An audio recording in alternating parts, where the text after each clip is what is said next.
Good morning everyone. Today I'm at Miami International Airport heading to Cancun for my GUE Rescue Primer course with Instructor Annika Persson in Puerto Aventuras. Today we are flying American Airlines Boeing 737 MAX 8 and the flight time is only 1.5 hours from Miami to Cancun.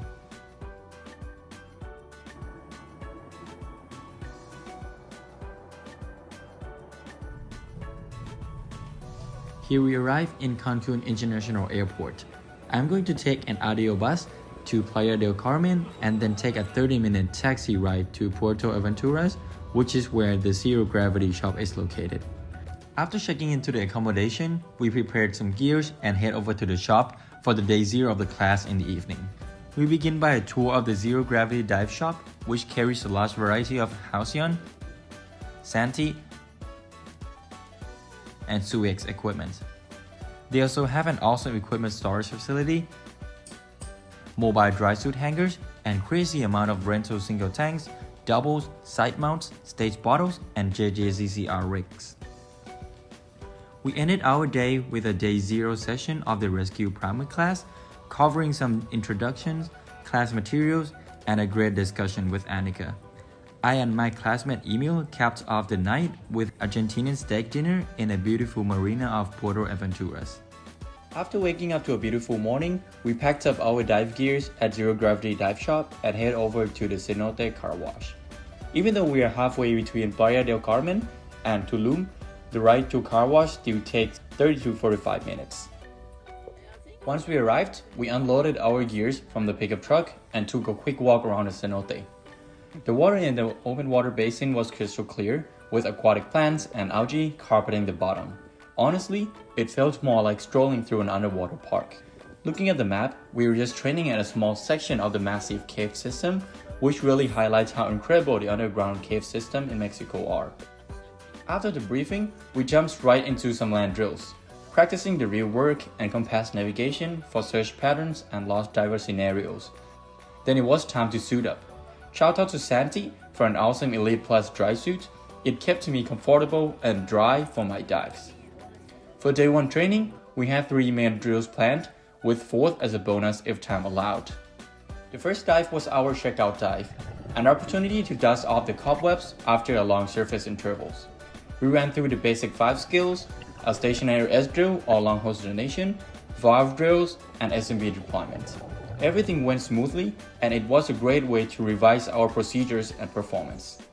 Dive 2 was focused on rescue skills. We descended and laid a line with proper primary and secondary tie-offs, stopping about 6 to 8 meters beyond the last one. That's where we practiced unconscious diver rescue. We took turns being the rescuer and the victim, which, let's be honest, was kind of fun. It's probably the only time in my GE training so far where some silting up the bottom and dropping a perfect trim is actually okay.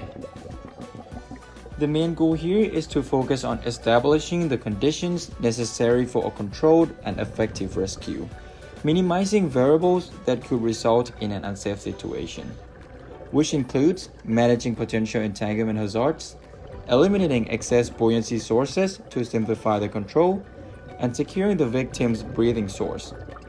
All of these elements work together to enable a stable and efficient ascent or travel to the exit, which is critical to the safe rescue outcome.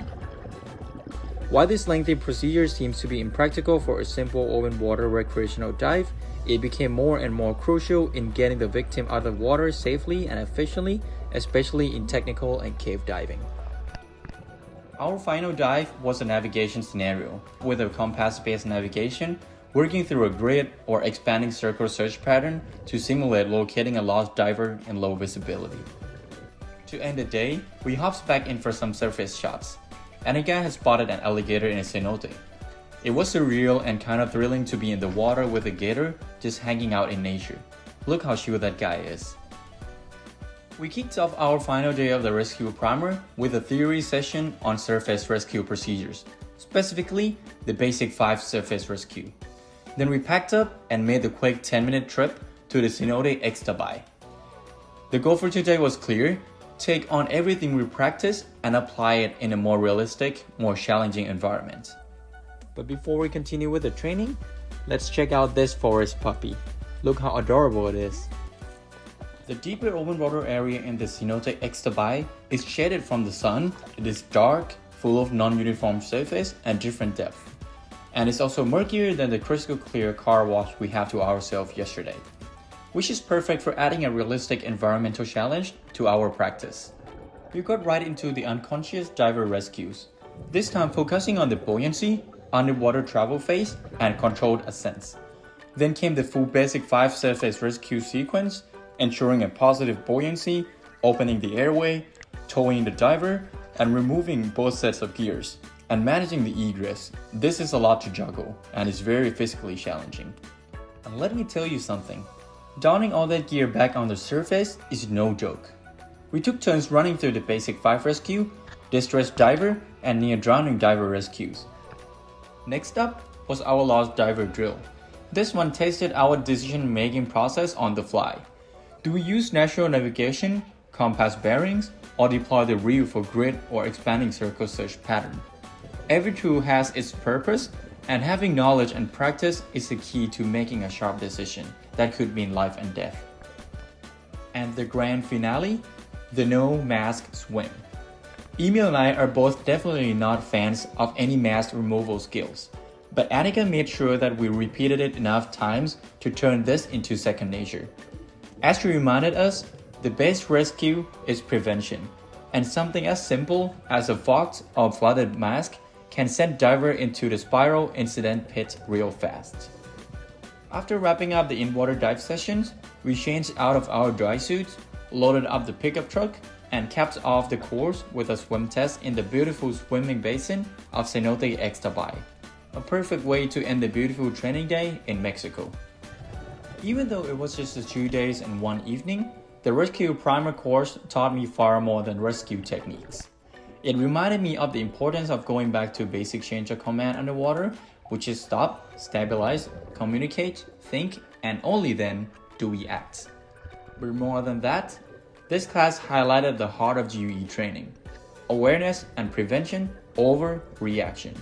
We are not just training to dive, we are training to be reliable and competent teammates.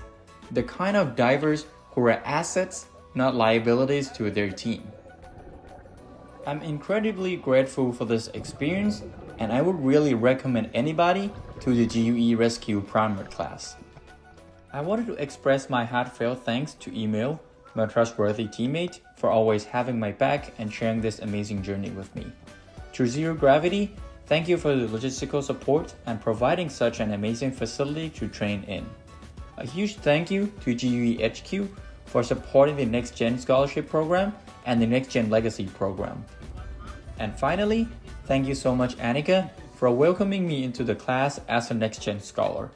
You're not only a great instructor, but a mentor who shares decades of experience with generosity, hospitality, and care. You've also taught us lessons that go far beyond the classroom, lessons that will guide us on future adventures and throughout life as well.